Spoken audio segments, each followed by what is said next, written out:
Have you ever felt that you're standing at the threshold of a great transformation, where every choice you make can lead you closer to ultimate liberation? Welcome to Gita Guides.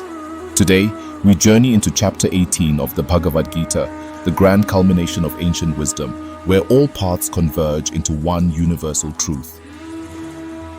This chapter, known as the Yoga of Liberation by Renunciation, offers us a comprehensive summary of the Gita's teachings, inviting us to reflect on duty, renunciation, and the nature of the self. Imagine reaching the end of a long, winding road. Every lesson, every struggle, every moment of doubt and triumph has led you to this very point. Chapter 18 serves as both a review and a revelation, a moment when Lord Krishna recaps the entire discourse and sets forth the final guidelines for living a life that leads to freedom. In these verses, Krishna presents a detailed analysis of the qualities that define true renunciation and selfless action, and he explains how one can ultimately transcend the cycle of birth and death. At the heart of chapter 18 is the concept of renunciation, or sannyasa, not as mere abandonment of the world, but as a conscious, informed choice to relinquish the attachments that bind us. Krishna reminds us that true renunciation is not about rejecting life.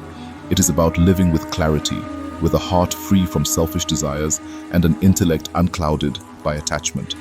This profound teaching emphasizes that while every individual must perform their duties, the manner in which these duties are performed without attachment to the fruits is what elevates an action into the realm of spiritual practice.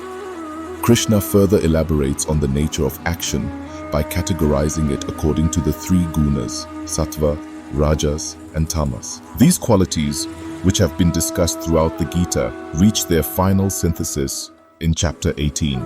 Actions rooted in Sattva are characterized by purity, wisdom, and selfless service. Those dominated by Rajas are driven by ambition and desire, and those influenced by Tamasha are marked by inertia and ignorance. Krishna's message is clear.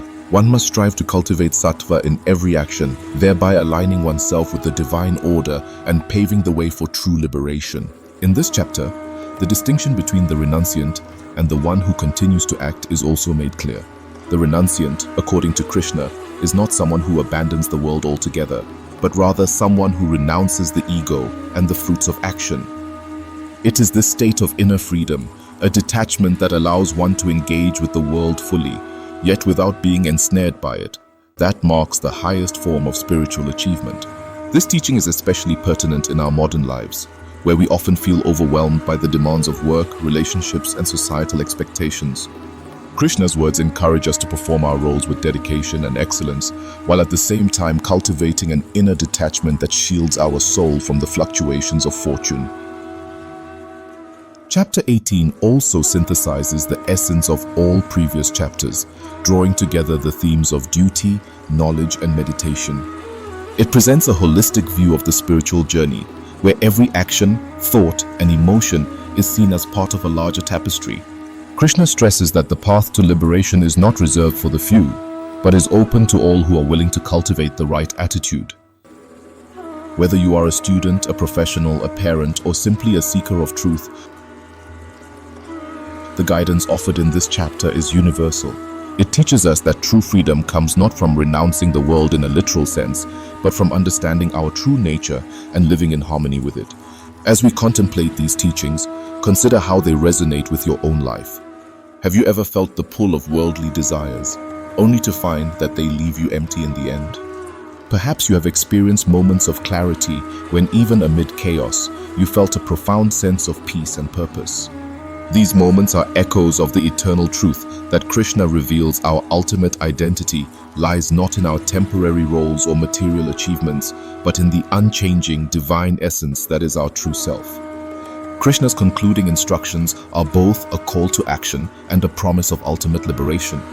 He urges us to follow the path of righteous duty, to perform every task with the spirit of detachment, and to surrender our ego to the divine. In doing so, we not only purify our hearts, but also create a ripple effect that elevates all of humanity. The final message of the Gita is one of hope and empowerment. By aligning our lives with eternal principles, we can transcend the limitations of the material world and experience a state of unbounded freedom and joy. Thank you for joining me on this transformative exploration of Chapter 18 of the Bhagavad Gita. If these insights have touched your heart and inspired you to live more consciously, please like this video and subscribe to Gita Guides. Your support helps us continue sharing the timeless wisdom that lights our modern paths. Until next time, may you embrace your true nature, live with purpose, and journey ever closer to the divine light within.